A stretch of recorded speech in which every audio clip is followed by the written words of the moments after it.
ओम शांति। आज 16 अगस्त 2025 और आज है कृष्ण जन्माष्टमी। सभी भाई बहनों को कृष्ण जन्माष्टमी की बहुत बहुत हार्दिक बधाई हो, मुबारक हो, शुभकामनाएं। श्री कृष्ण जन्माष्टमी जब मनाते हैं तो चारों ओर खुशी का वातावरण बन जाता है।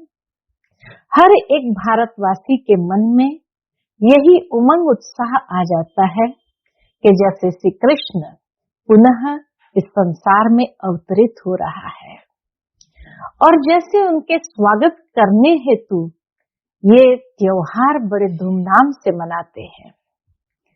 श्री कृष्ण के जीवन चरित्र की अनेक लीलाएं, कई भाई बहनें प्रैक्टिकल उसको परफॉर्म भी करते हैं, उसको प्रैक्टिकल करते भी हैं, जैसे कि उस समय का माहौल पुनः इमर्ज कर देते हैं।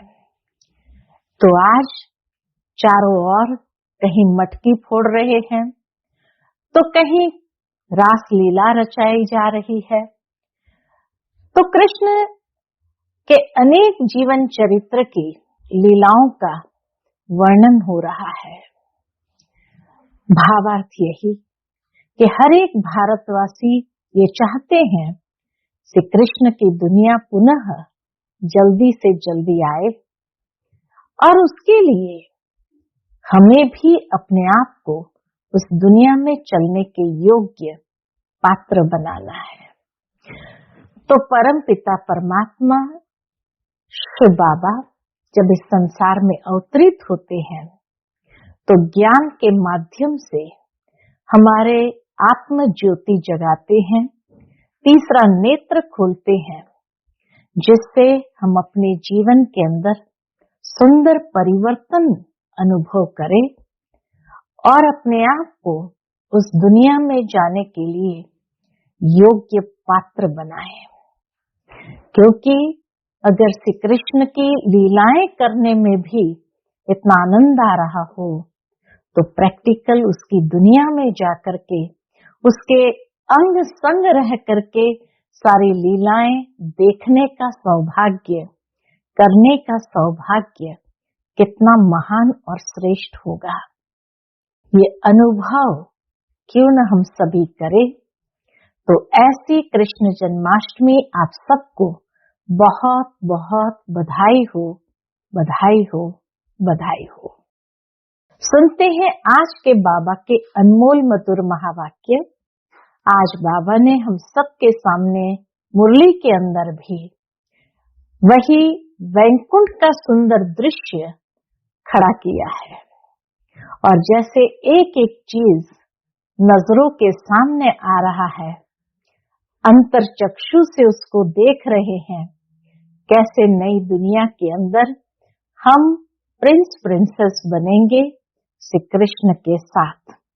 तो सुनते हैं आज के बाबा के अनमोल मधुर महावाक्य। ओम शांति। मीठे बच्चे, तुम्हारी एम ऑब्जेक्ट है वंडरफुल रंग बेरंगी दुनिया, स्वर्ग का मालिक बनना। तो सदा इसी खुशी में हर्षित रहो, मुरझाया हुआ नहीं। आज की मुरली से प्रश्न है, तकदीरवान बच्चों को कौन सा उमंग सदा बना रहेगा? उत्तर है, हमें बेहद का बाप नई दुनिया का प्रिंस प्रिंसेस बनाने के लिए पढ़ा रहे हैं। तुम इसी उमंग से सबको समझा सकते हो कि इस लड़ाई में स्वर्ग समाया हुआ है। इस लड़ाई के बाद स्वर्ग के द्वार खुलते हैं। इसी खुशी में रहना है और खुशी खुशी से दूसरों को भी समझाना है। आज की मुरली से पहले गीत बजा है, दुनिया रंग रंगीली बाबा, दुनिया रंग रंगीली। ओम शांति।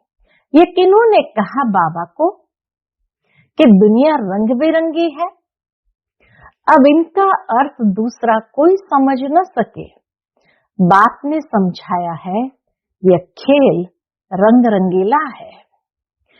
कोई भी बाइस्कोप आदि होता है तो बहुत रंग बिरंगी सीनरियां आदि होती है ना। बाबा कहते कोई भी बाइस्कोप आदि होता है तो बहुत रंग बिरंगी सीनरियां आदि होती है ना। अब इस बेहद की दुनिया को कोई जानते ही नहीं। तुम्हारे में भी नंबरवार पुरुषार्थ अनुसार सारे विश्व के आदि मध्य अंत का ज्ञान है।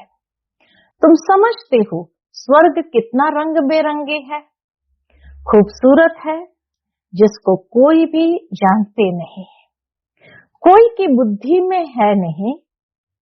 वह है वंडरफुल रंग बेरंगी दुनिया। स्वर्ग है वंडरफुल रंग बेरंगी दुनिया। गाया जाता है वंडर ऑफ द वर्ल्ड। इसको सिर्फ तुम जानते हो। तुम ही वंडर ऑफ द वर्ल्ड के लिए अपनी अपनी तकदीर अनुसार पुरुषार्थ कर रहे हो। एम ऑब्जेक्ट तो है ना, वह है वंडर ऑफ द वर्ल्ड। बड़ी रंग बेरंगी दुनिया है जहां हीरे जवाहरतों के महल होते हैं। तुम एक सेकंड में वंडरफुल वैकुंठ में चले जाते हो, खेलते हो, रास विलास आदि करते हो। शुरू में हमारी दादियां जब साक्षात्कार में चली जाती थी तो जैसे स्वर्ग का सुंदर दृश्य देखते थे, खेलते थे, रास विलास आदि भी करते थे। तो बाबा उसी बात को लेकर कहते हैं, खेलते हो, रास विलास आदि करते हो, बरोबर वंडरफुल दुनिया है ना। यहाँ है माया का राज्य। यह भी कितना वंडरफुल है। मनुष्य क्या क्या करते रहते हैं दुनिया में, यह कोई भी नहीं समझते कि हम नाटक में खेल कर रहे हैं। नाटक अगर समझे तो नाटक के आदि मध्य अंत का भी ज्ञान हो। तुम बच्चे जानते हो बाप भी कितना साधारण है। माया बिल्कुल ही भुला देती है। नाक से पकड़ा, ये भुलाया। अभी अभी याद में है, बहुत हर्षित रहते हैं। ओहो, हम वंडर ऑफ वर्ल्ड स्वर्ग के मालिक बन रहे हैं। फिर भूल जाते हैं तो मुरझा पड़ते हैं।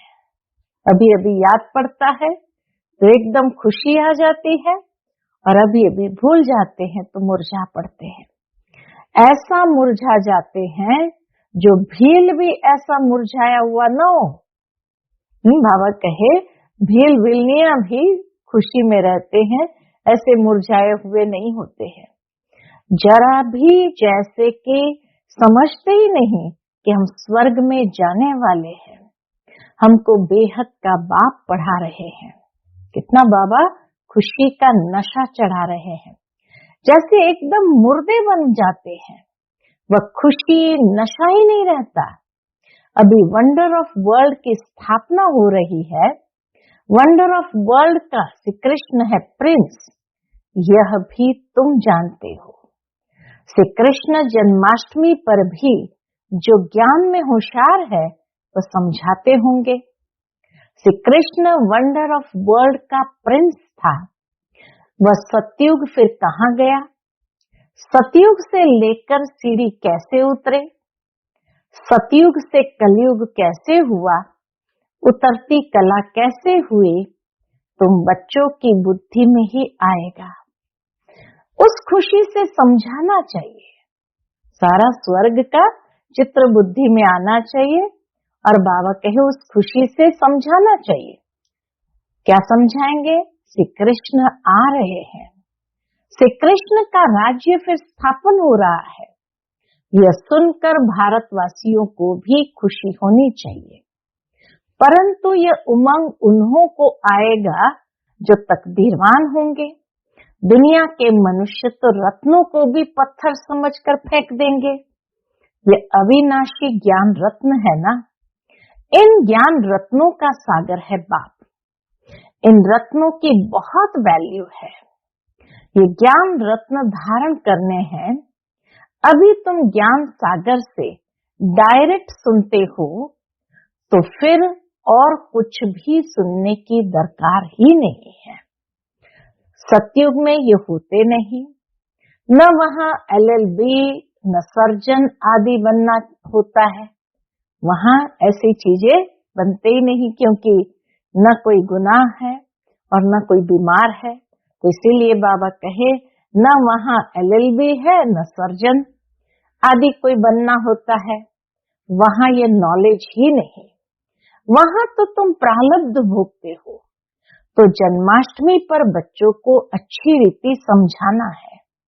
अनेक बार मुरली भी चली हुई है, बच्चों को विचार सागर मंथन करना है, तब ही पॉइंट्स निकलेगी। भाषण करना है तो सवेरे उठकर लिखना चाहिए, फिर पढ़ना चाहिए, भूली हुई पॉइंट्स फिर ऐड करनी चाहिए। इससे धारणा अच्छी होगी। फिर भी लिखत मुआफिक सब नहीं बोल सकेंगे, कुछ न कुछ पॉइंट्स भूल जाएगी। तो समझाना होता है श्री कृष्ण कौन है। ये तो वंडर ऑफ वर्ल्ड का मालिक था। भारत ही पैराडाइज था, उस पैराडाइज का मालिक श्री कृष्ण था। हम आपको संदेश सुनाते हैं कि श्री कृष्ण आ रहे हैं। राजयोग भगवान ने सिखाया है, अब भी सिखला रहे हैं। पवित्रता के लिए भी पुरुषार्थ करा रहे हैं। डबल सिरताज देवता बनाने के लिए ये सब बच्चों को स्मृति में आना चाहिए। जिनकी प्रैक्टिस होंगी वह अच्छी रीति समझा सकेंगे। श्री कृष्ण के चित्र में भी लिखत बड़ी फर्स्ट क्लास है। इस लड़ाई के बाद स्वर्ग के द्वार खुलने हैं। इस लड़ाई में जैसे स्वर्ग समाया हुआ है।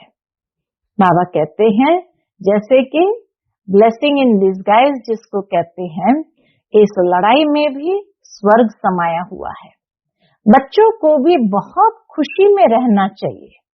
जन्माष्टमी पर मनुष्य कपड़े आदि नए पहनते हैं, लेकिन तुम जानते हो कि अभी हम ये पुराना शरीर छोड़ नया कंचन शरीर लेंगे।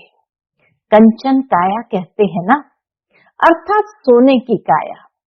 आत्मा भी पवित्र, शरीर भी पवित्र। अभी कंचन नहीं है, नंबरवार बन रही है। कंचन बनेगी ही कैसे? आत्मा और शरीर कंचन बनेगी याद की यात्रा से। बाबा जानते हैं बहुत है जिनको याद करने का भी अकल नहीं है। याद की जब मेहनत करेंगे तभी वाणी जौहरदार होगी। अभी वह ताकत कहाँ है? योग है नहीं। लक्ष्मी नारायण बनने की शक्ल भी तो चाहिए ना, पढ़ाई चाहिए। श्री कृष्ण जन्माष्टमी पर समझाना बहुत सहज है। श्री कृष्ण जन्माष्टमी पर समझाना बहुत सहज है।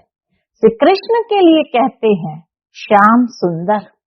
श्री कृष्ण को भी काला, नारायण को भी काला, राम को भी काला बनाया है। बाप खुद कहते हैं मेरे बच्चे जो पहले ज्ञान चिता पर बैठ स्वर्ग के मालिक बने, फिर कहाँ चले गए?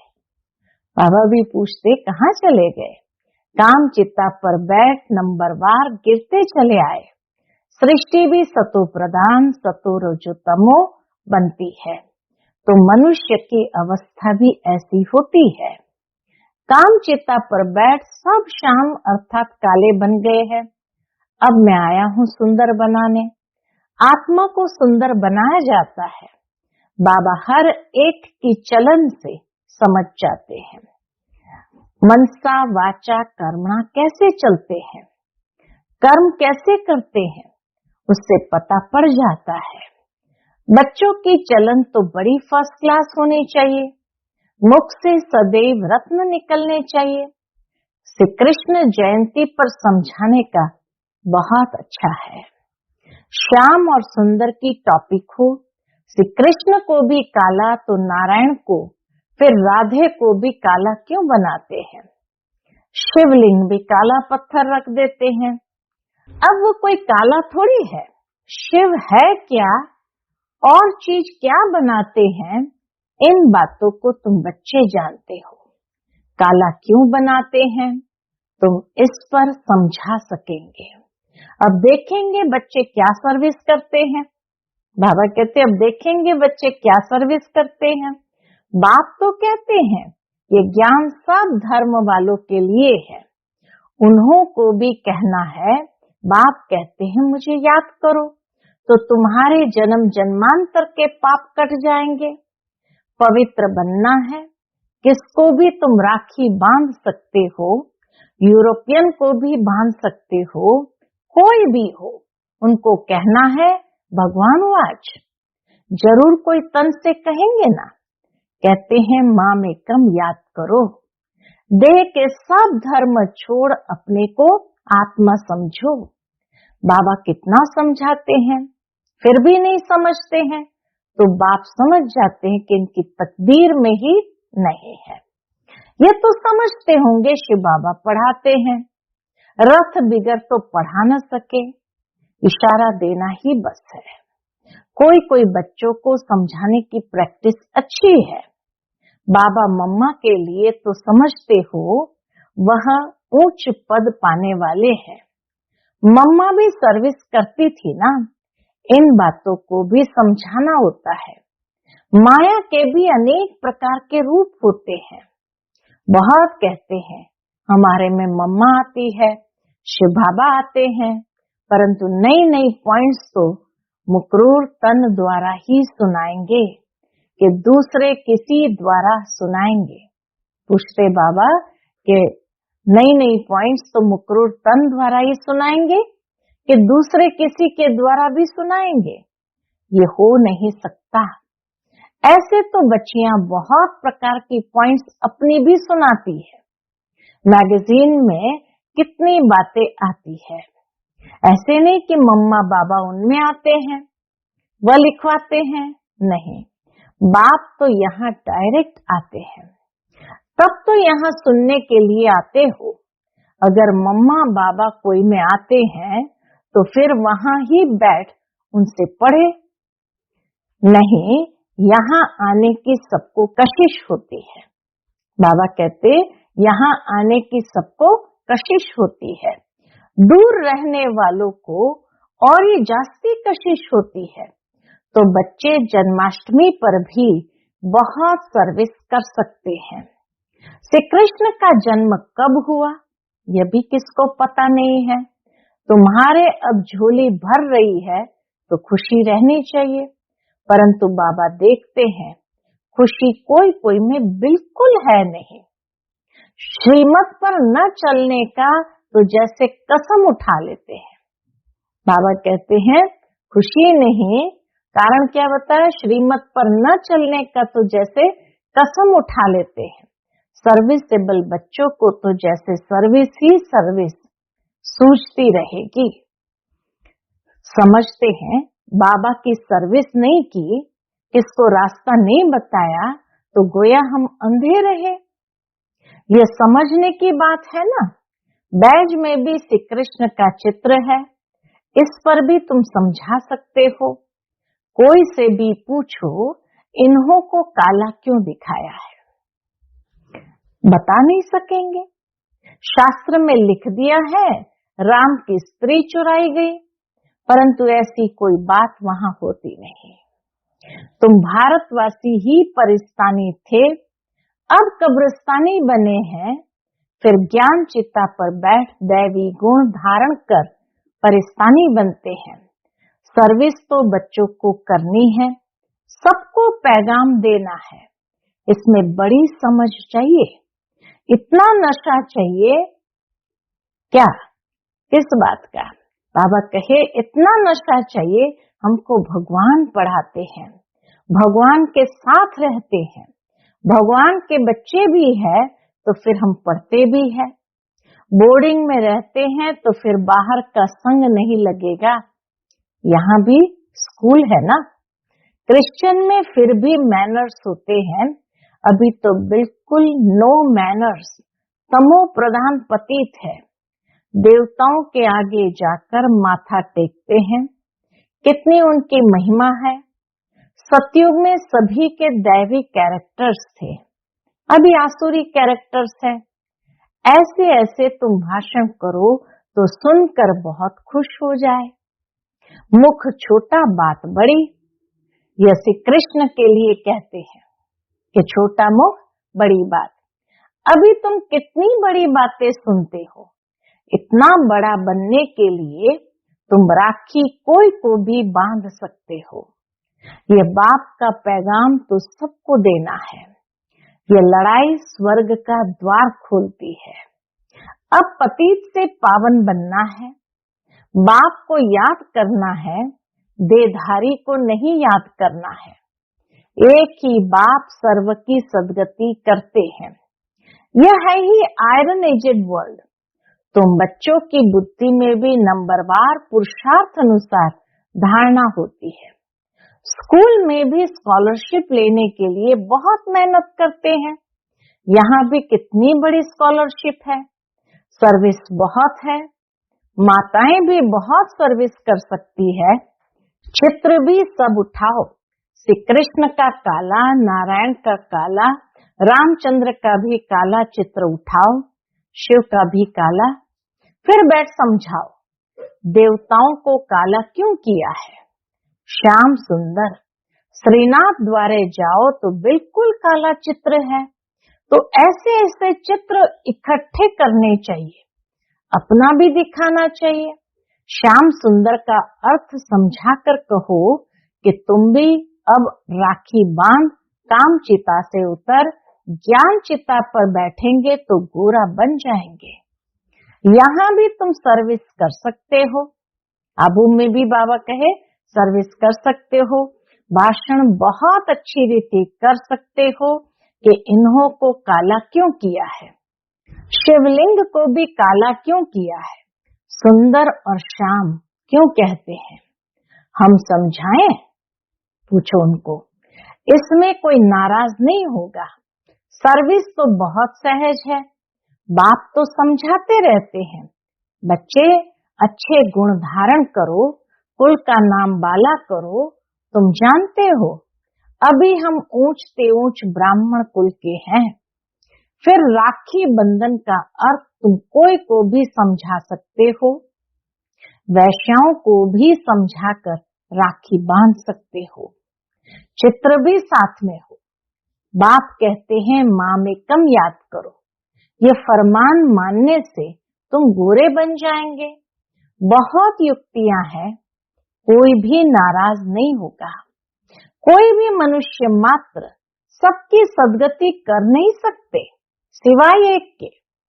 बल राखी बंधन का दिन न हो कभी भी राखी बांध सकते हो। यह तो अर्थ समझना है। राखी जब चाहे तब बांधी जा सकती है। तुम्हारा धंधा ही यह है। बोलो बाप के साथ प्रतिज्ञा करो। बाप कहते माँ में कम याद करो तो पवित्र बन जाएंगे। मस्जिद में भी जाकर तुम उनको समझा सकते हो, हम राखी बांधने के लिए आए हैं। ये बात तुमको भी समझने का हक है। बाप कहते मुझे याद करो तो पाप कट जाएंगे, पावन बन पावन दुनिया का मालिक बन जाएंगे। अभी तो पतित दुनिया है ना, गोल्डन एजेड थी जरूर, अब आयरन एजेड है। गोल्डन एजेड थी जरूर, अब आयरन एजेड है। तुमको गोल्डन एज में खुदा के पास नहीं जाना है। ऐसे सुनाओ तो झट आकर चरणों में पड़ेंगे। बाबा कहे ऐसे सुनाओ तो झट आकर चरणों पर पड़ेंगे। अच्छा, मीठे मीठे सिकिलते बच्चों प्रति माता पिता बाप दादा का याद प्यार और गुड मॉर्निंग। रूहानी बाप की रूहानी बच्चों को नमस्ते। हम सब रूहानी बच्चों की रूहानी माता पिता बाप दादा को याद प्यार, गुड मॉर्निंग और नमस्ते नमस्ते। शुक्रिया बाबा, शुक्रिया। आज की मुरली से धारणा के लिए मुख्य सार है। पहली पॉइंट, ज्ञान रत्नों के सागर से जो अविनाशी ज्ञान रत्न प्राप्त हो रहे हैं उसकी वैल्यू रखनी है। विचार सागर मंथन कर स्वयं में ज्ञान रत्न धारण करने हैं मुख से सदैव रत्न निकालने हैं। दूसरी पॉइंट, याद की यात्रा में रहकर वाणी को जौहरदार बनाना है। याद से ही आत्मा कंचन बनेगी, इसलिए याद करने का अकल सीखना है। आज का बाप दादा का मधुर वरदान हम बच्चों के प्रति है, मेरे पन के सूक्ष्म स्वरूप का भी त्याग करने वाले सदा निर्भय बेफिक्र बादशाह भव। मेरे पन के सूक्ष्म स्वरूप का भी त्याग करने वाले सदा निर्भय बेफिक्र बादशाह भव। आज की दुनिया में धन भी है और भय भी है। जितना धन उतना ही भय में ही खाते हैं, भय में ही सोते हैं। जहां मेरापन है वहां भय जरूर होगा। कोई सोना हिरण भी अगर मेरा है तो भय है, लेकिन यदि मेरा एक शिव बाबा है तो निर्भय बन जाएंगे। तो सूक्ष्म स्वरूप से भी मेरे को चेक करके उसका त्याग करो तो निर्भय बेफिक्र बादशाह रहने का वरदान मिल जाएगा। आज का स्लोगन है, दूसरे के विचारों को सम्मान दो तो आपको सम्मान स्वतः प्राप्त होगा। दूसरे के विचारों को सम्मान दो तो आपको सम्मान स्वतः प्राप्त होगा। आज का व्यक्त इशारा है, सहज योगी बनना है तो परमात्मा प्यार के अनुभवी बनो। एक तरफ बेहद का वैराग्य हो, दूसरे तरफ बाप के समान बाप के लव में लवलीन रहो। एक सेकंड और एक संकल्प भी इस लवलीन अवस्था से नीचे नहीं आओ। ऐसे लवलीन बच्चों का संगठन ही बाप को प्रत्यक्ष करेगा। आप निमित्त आत्माएं पवित्र प्रेम और अपनी प्राप्तियों द्वारा सभी को श्रेष्ठ पालना दो, योग्य बनाओ अर्थात योगी बनाओ। अच्छा, ओम शांति।